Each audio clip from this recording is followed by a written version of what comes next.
Hi folks, this is Don Meisner with the North Country Fishing Report. You know, we we talk so much about what color is the best. You hear bass fishermen when they get up on stage and the whole tournament's over and they'll start talking about, or they're being asked, and hopefully they're talking about what they caught their fish on. And quite often it's always been in the St. Lawrence River, no matter what you're fishing for, green pumpkin. And, you know, some of you that don't fish are probably wondering what green pumpkin is, but it's sort of an olivey green color that seems to work incredible in most of our waterways because so many of the things that fish feed on are kind of like that color. But I find that different colors work differently in different seasons. Boy, there's a lot of difference there.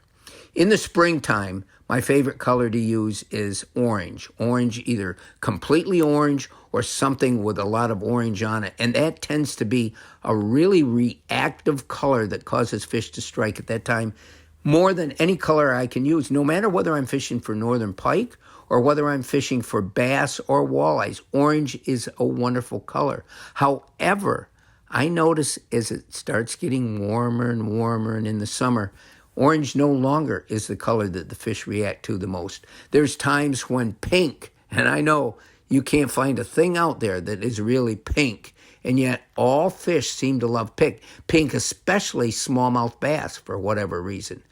But so there's certain times when that works great, and then I'll go through periods of time where it doesn't seem to work, and they're ignoring it, and they like another color.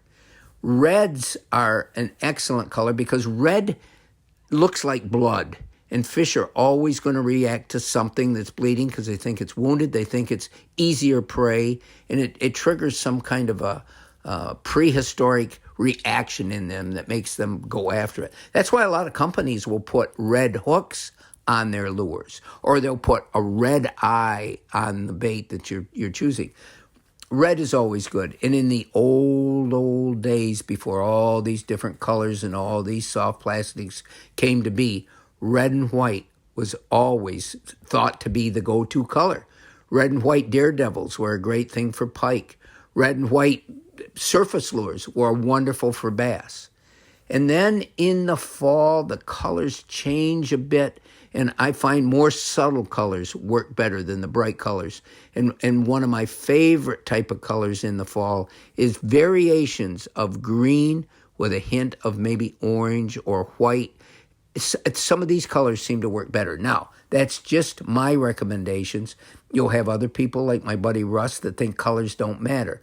But I've had really in-depth conversations with my friend Dave Swanson, who is fishing all the time now and researching the difference in colors. And he claims that colors make everything, that you can take one day and have a color that the fish will hit and take it out the same area, the same school of fish, and they won't touch it the next day. I guess all this really tells us that it's fun to learn all the different ways that fish will hit, but by golly, each day things could be different. And while colors matter, I think just being out there is the main ingredient. Until next time, folks, this is Don Meisner with the North Country Fishing Report.